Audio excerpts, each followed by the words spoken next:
Alright guys, so I replaced the gas valve to my carrot furnace because the flames is not opening. So I'm about to turn it on to see what's going on, to see if this will fix the problem. So I just turned on the thermostat on.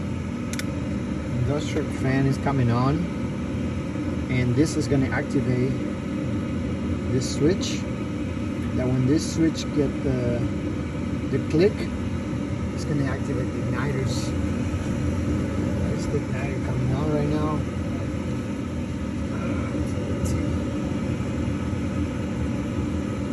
So the igniter's got to be a certain level in order to open.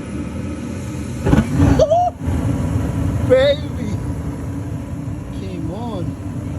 So that was our problem. So we end up replacing the gas valve